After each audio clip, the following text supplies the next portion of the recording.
Entonces, nuestro obispo, tomando la enseñanza del Papa Francisco, nos habla de una eclesiología que pone en lo más alto, que pone como lo más importante el sacerdocio bautismal y pone como los más pequeños, como los servidores, a la jerarquía, ¿no? A los sacerdotes, a los obispos.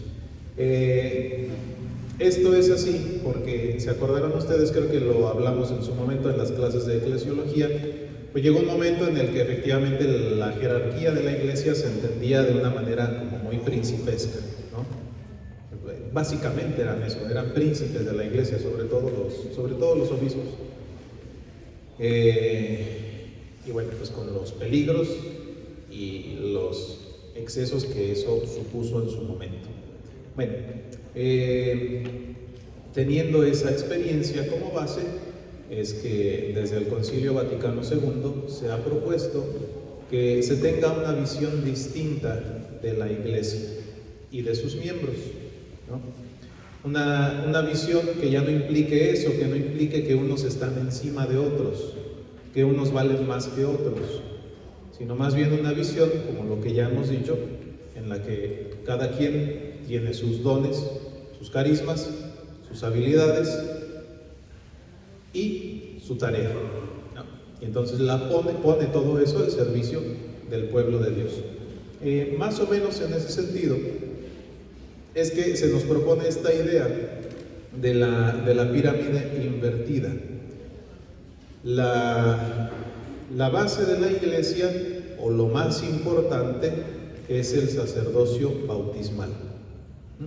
De hecho, dirá don Fidencio, en el orden cronológico siempre será así. Primero se da el orden sacerdotal real propio del bautismo. Solamente en un segundo momento a algunos se les da el sacerdocio ministerial y se les da, como efectivamente lo enseña el Código de Derecho Canónico, el mismo Concilio Vaticano II, se les da para ponerse al servicio de los hermanos en las cosas de Dios, ¿no? Se les da para eso. Entonces, el punto es ese, el punto es que pasemos de una visión de la iglesia, pues así como medio principesca, ¿no? En la que la jerarquía tiene unos beneficios o unos privilegios que los demás no tienen, ¿no? A decir, bueno, pues más bien la cosa es al revés, ¿no? Los primeros y los más importantes son los bautizados. Y al servicio de los bautizados están los ministros. Y hace ahí un juego y una explicación bastante interesante el obispo entre la palabra maestro y la palabra ministro, recordándonos que etimológicamente son palabras emparentadas, pero que tienen connotaciones distintas, ¿no? El maestro es el que tiene autoridad porque sabe y enseña. El ministro, en cambio, es el pequeño, el servidor. Bueno, pues considerando el Evangelio de Juan, en el capítulo 13, dice el obispo, pues Jesús es maestro y ministro. Ustedes me llaman maestro y señor y dicen bien, porque lo soy. Pues si yo, que soy el maestro, he hecho esto con ustedes, pues también ustedes deben hacerlo los unos con los otros, ¿no? Están en el contexto del lavatorio de los pies. Bueno, entonces, la sinodalidad se vive adecuadamente, dice nuestro obispo, teniendo como base el sacerdocio bautismal, considerando como lo primero y lo más importante a los bautizados. Y finalmente tenemos el aspecto de la pastoral que, bueno, pues nos enseña, nos dice nuestro obispo, como ya lo había hecho en la segunda carta pastoral, que la sinodalidad implica estar con Jesús para evangelizar. y que por lo tanto se trata de un estilo de vida al servicio del reino. La pastoral es eso, en el fondo la pastoral es eso. La pastoral es buscar la manera para que el plan de salvación de parte de Dios se actualice en el aquí y el ahora, para nuestra gente, para el momento presente. La pastoral debe ser eso. La pastoral como estilo de vida debe buscar ponerse al servicio del plan de la salvación.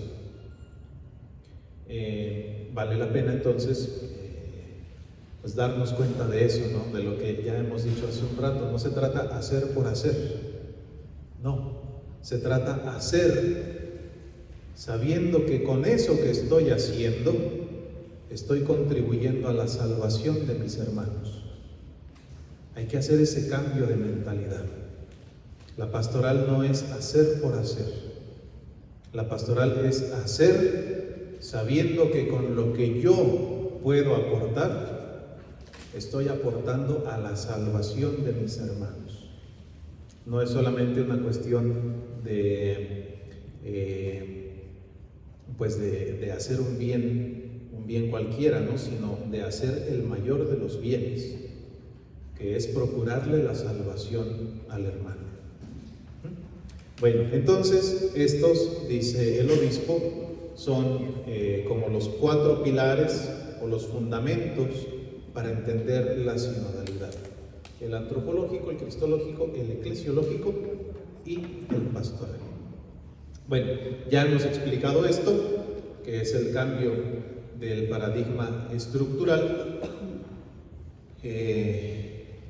Pasamos de esa estructura tradicional que tiene una naturaleza más bien estática, que busca defender la posesión de la autoridad y del poder, ¿no? Que se concentra en unos cuantos, que funciona así, ¿no? Que funciona de arriba hacia abajo, ¿no? De unos poquitos que están acá, pues llega todas las órdenes a todos los demás, ¿no? Pasamos de esa propuesta más bien a lo que ya hemos llamado una pirámide invertida, donde el sacerdocio bautismal es lo más importante, está en la zona principal, vamos a decir. Y por lo tanto, bueno, pues los ministros se encontrarían acá abajito, ¿no? Como eso, como lo que deben ser, como servidores, como ministros. Muy bien. Bueno, ya también hemos hablado de esta imagen que nos ha presentado el señor obispo, y es el hecho de que la sinodalidad debe ser una sinfonía. El pueblo de Dios, pues es eso, no es una orquesta donde cada quien tiene su instrumento, cada instrumento tiene su timbre único. Eso también es cierto, ¿no? Aunque haya 2 violines, no suenan exactamente igual. Cada uno tiene su timbre. ¿Por qué? Bueno, pues sobre todo cuando se tratan de procesos manuales, pues porque no son exactamente iguales. Van variando un poquito en las medidas, en las proporciones, etc. Y eso va generando pequeños cambios en el timbre del instrumento. Bueno, pues eso es lo que estamos llamados a vivir. Cada quien con su instrumento, cada quien con su timbre, pero todos tocamos al unísono, pero no lo mismo. Todos tocamos al unísono, pero no lo mismo. Y de tal manera que bajo la guía del director se crea verdadera armonía, se crea eso, una verdadera sinfonía. Porque claro, si también cada quien tocara lo que quisiera a la hora que quisiera, es un caos total. De repente se pone divertido cuando uno forma parte de los ensayos y uno escucha el desastre que estamos tocando, de repente se pone divertido, pero esa no es la intención. Esa no es la intención. Entonces, sí, hay una diversidad que hay que respetar, que hay que cuidar, que hay que proponer, pero esa diversidad no implica ninguna de las dos. Ni el desorden de que cada quien toque lo que quiera cuando quiera, ni la uniformidad de que todos tocan lo mismo al mismo tiempo, sino cada quien toca una partitura distinta, y cada quien toca esa partitura distinta con su propio instrumento, con su propio timbre, y eso es lo que genera verdadera sinfonía. Muy bien. Bueno, hasta aquí hemos estado hablando del corazón. Ahora pasamos a la imagen de las manos. ¿Qué quiere decir esta imagen de las manos? Primero, dice el obispo, esta imagen de las manos implica la ministerialidad, los servicios. Las manos sirven para eso, sirven para trabajar, sirven para ayudarle al otro, ¿no? En ese sentido, entonces, el señor obispo nos invita a que nos demos cuenta de eso, de que estamos llamados a ponernos al servicio de los demás.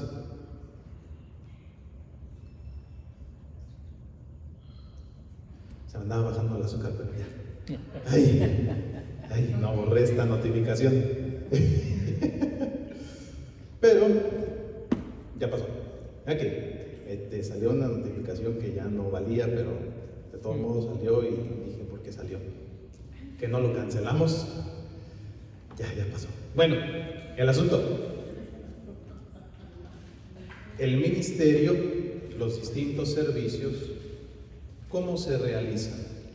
Se realizan también, dice nuestro obispo, mediante la relación.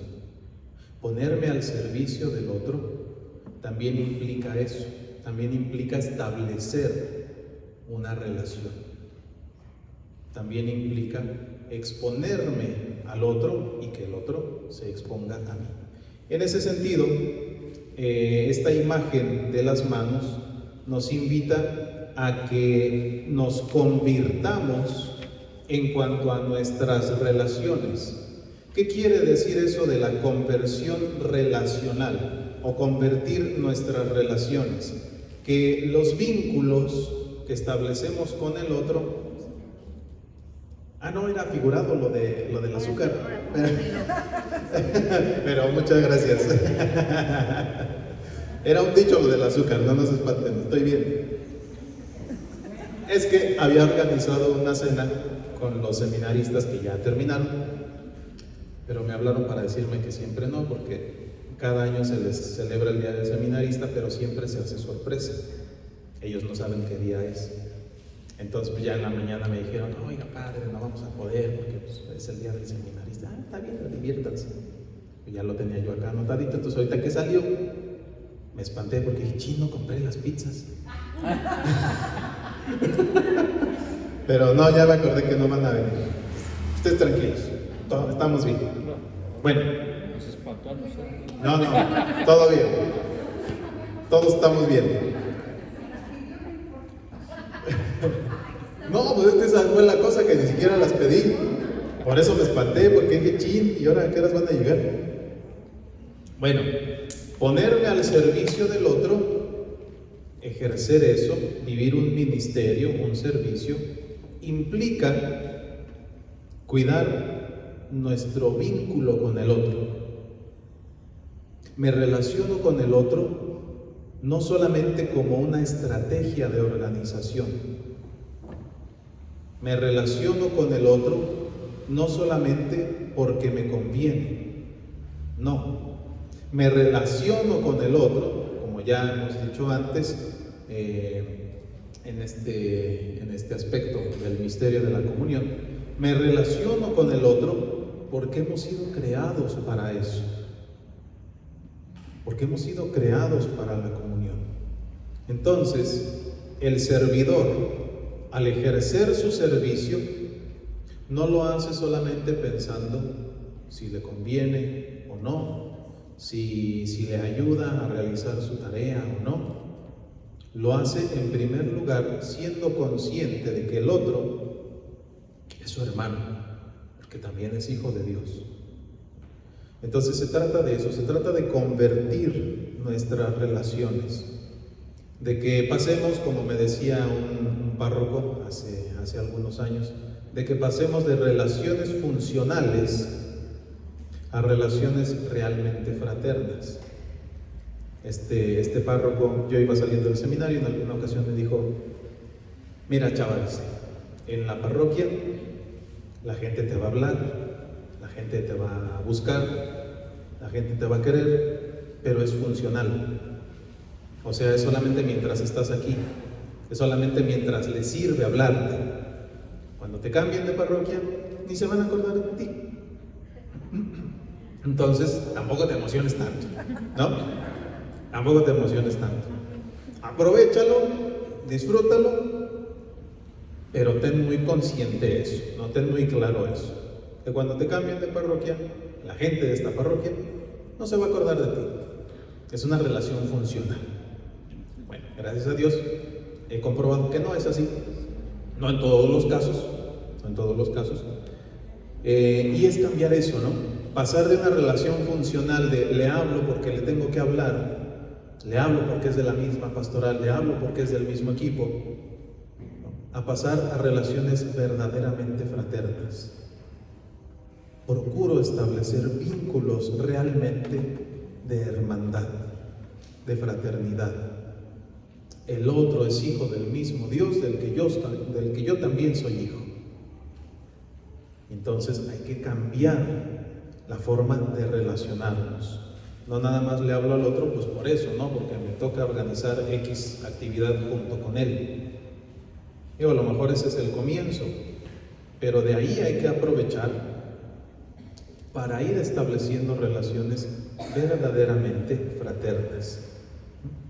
Y luego nuestro obispo nos advierte que cuando hay rigidez, dice el obispo, solamente hay ministros, en el sentido de funcionarios. Donde hay rigidez, solamente hay funcionarios. Mientras que donde hay misericordia, está verdaderamente el Espíritu del Señor. Y a mí me parece que esto es algo que nos conviene tener en cuenta, porque pues no se trata solamente de eso, no se trata solamente de decir, no, aquí se hace así, y usted se calla. No se trata de vivir así nuestros servicios, nuestros ministerios. No. Se trata más bien de procurar en primer lugar la comunión, de procurar en primer lugar la misericordia. Entonces hay que evitar esas actitudes rígidas, esas actitudes cuadradas, ¿no? De usted cállese porque usted no es el coordinador, aquí se hace así y punto. Hay que pasar de eso a establecer verdaderas relaciones de servicio, donde lo primero que se cuida pues es eso, es que haya misericordia, que se haga presente el Espíritu del Señor, no solamente que se cumplan unas reglas. Bueno, y finalmente ya con esta me despido. Todavía faltan un par, pero las terminamos en la siguiente sesión.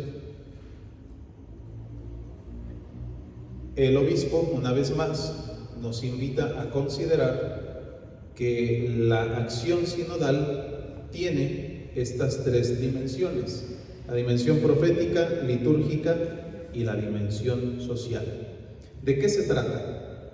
Dice nuestro obispo, siguiendo al Papa Francisco, tenemos que pasar de una iglesia que se entiende como una fortaleza a una iglesia que se entiende como hospital de campaña, como hospital de guerra, ¿no? Un hospital, no, una tienda de campaña que está abierta para recibir al que está herido, para recibir al que está cansado, para recibir al necesitado. Tenemos que hacer ese esfuerzo, pasar de una iglesia cerrada, de una iglesia que se entiende como fortaleza, a una iglesia que es más bien, pues eso, un hospital de guerra, ¿no? Un hospital, en ese sentido, está esta expresión de una tienda de campaña, ¿no?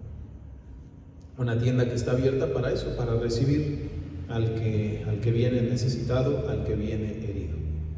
Bien, y para lograr eso,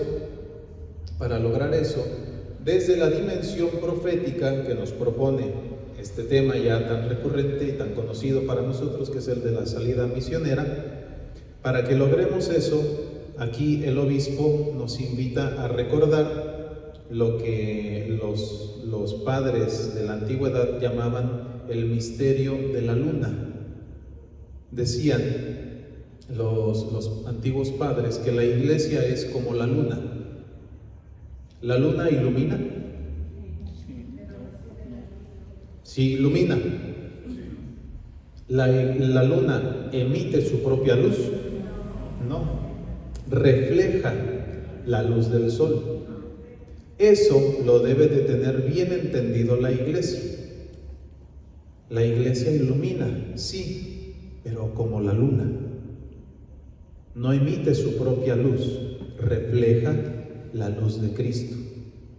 Entonces, al ejercer esta dimensión profética que es la salida misionera, debemos tener bien claro que el centro es Cristo, que la luz que estamos llevando no es nuestra luz, es la luz de Cristo, que estamos llevando a Cristo a nuestros hermanos, que estamos saliendo a las periferias, sí, pero para llevar a Cristo, no para llevarme a mí, no para llevar mi propia lucecilla, sino llevar la luz de Cristo. Bueno, ya empezamos, ni modo, ahora vamos a terminar esta. Luego tenemos la dimensión litúrgica, es decir, la Eucaristía. Aquel que quiera vivir verdaderamente en la sinodalidad no puede desentenderse de la Eucaristía. No puede vivir sin la Eucaristía. Los primeros cristianos tenían esa expresión, ¿no? Sin el domingo no podemos. Sine domenica non possunt, decían los primeros cristianos. Y significa eso. Sin participar de la Eucaristía, no podemos nada. Ahí radica la verdadera fuerza del cristiano, en la convivencia que implica la Eucaristía, que es convivencia con el hermano y convivencia con Cristo, comunión con Cristo. El que quiera vivir caminando junto con los otros no puede apartarse de la Eucaristía.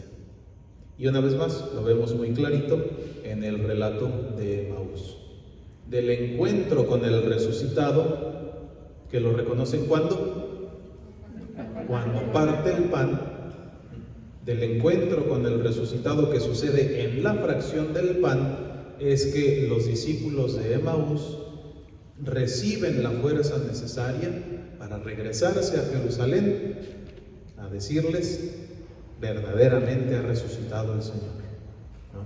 A contarles lo que les había sucedido en el camino y cómo lo habían reconocido en la fracción del pan. La liturgia entonces nos educa para la comunión, nos educa para caminar juntos. Y finalmente, quien desee vivir en la sinodalidad está llamado a ejercer el aspecto social de nuestra fe como una esperanza activa. ¿Qué quiere decir eso? Bueno, que no se trata únicamente de decirle al otro que Dios lo ama, sino de convertirnos, como decía Santa Teresa de Ávila, convertirnos en las manos del resucitado, convertirnos en los pies, en los ojos, en el corazón del resucitado. Esa es una imagen interesante la que utiliza Santa Teresa, porque dice eso, ¿no? Cristo resucitado ya no tiene en esta tierra, porque sí los tiene, pero no en esta tierra, Ya no está aquí presente de forma física el resucitado. Dice Cristo resucitado ya no tiene pies, manos, ojos, oídos, corazón en esta tierra, más que los nuestros. Es por medio de nosotros que el resucitado puede llegar a la vida de los demás. Entonces, la dimensión social es eso, es una esperanza activa. Sí, anhelamos la eternidad, y porque anhelamos la eternidad, nos ponemos a trabajar en el momento presente. Porque anhelamos el cielo junto a Dios, nos comprometemos con la tierra, nos comprometemos con la vida presente.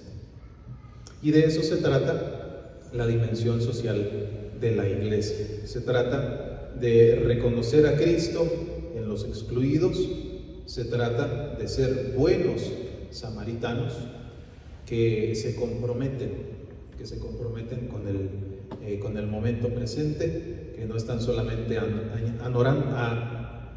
anhelando el cielo, añorando el cielo, ¿no? Sino que lo añoran trabajando, que es lo que a veces dice nuestro obispo, ¿no? Construir el cielo desde el suelo, ¿no? Muy bien, bueno, pues ahí le vamos a dejar. De hoy en 8, primeramente Dios, terminamos y ya es nuestra última sesión. Esperen por ahí otro examencito para que no se vayan a espantar como hoy, no se les vaya a bajar el azúcar.